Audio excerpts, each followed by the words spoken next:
Hi, I'm Dan Watson. Thank you for taking this journey to explore the Pry Farm and Field Hospital at Antietam Battlefield with me.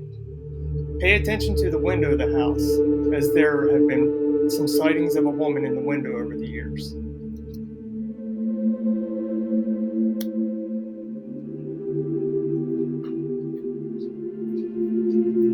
Long ago in 1844, Philip and Samuel Pry built a big house in Washington County, Maryland. This 140-acre farm was to be used for Philip and his future family. 3 years after the brothers built the house, Philip married Elizabeth Cost, and they occupied the home with their 5 children. On the 15th of September of 1862, the Pry family farm was taken over by the Union Army of the Potomac. While Philip remained at the house during the battle, Elizabeth and the children were taken abruptly to Keedysville by field ambulance to the farm of Jacob Keedy. On 16 September of 1862, General George McClellan seized the house for his headquarters. The farmhouse occupied the high ground overlooking most of the battlefield, creating an advantage for McClellan's army. The main field hospital for the Union's Second Corps was located at the Pry House, with enlisted men occupying the barn, and 2 officers who were wounded during the battle were treated at the main house.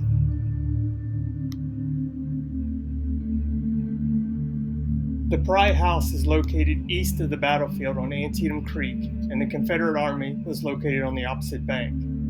The Union Army would stay on the farm for 2 months after the Battle of Antietam.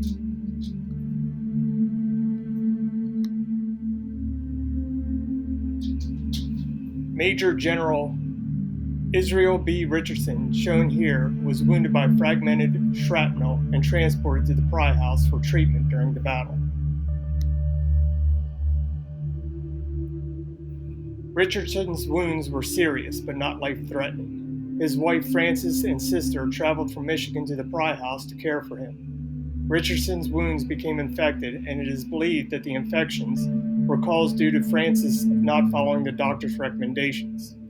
Richardson would die after a lengthy battle from an infection.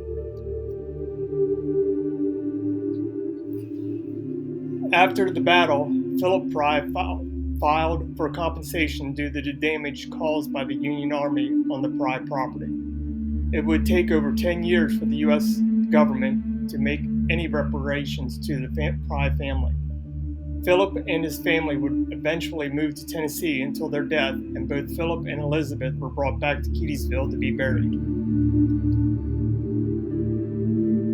The Pry House passed to several families over the years until 1974, when the U.S. government purchased the farm. In 1976, the Pry House had an electrical fire which caused damage to the interior of the Victorian home. It was during this tragic fire that firefighters witnessed a woman in Civil War-era clothing standing in a second-floor window. The window in which she was standing is believed to have been the room where Major General Israel B. Richardson died. After the firefighters extinguished the flames, they conducted a search of the home and discovered that no one could have been on the second floor because the floor had collapsed.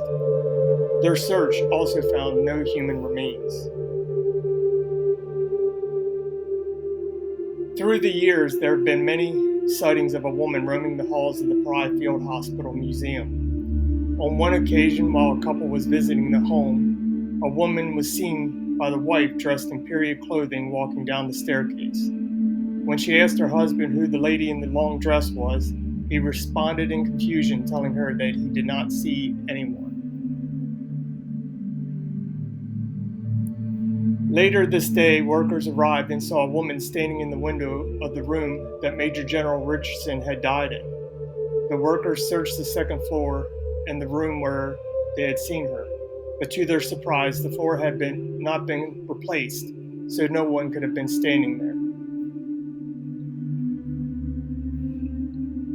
There have been many reports through the years of a ghostly woman roaming these halls, but none creepier than a National Park Service employee experience. The employee who was staying the night in the home locked the home up and went to bed downstairs. After being asleep for several hours, he was awakened by the sound of someone pacing back and forth on the front porch. He then heard what he believed to be the skeleton key trying to open the front door.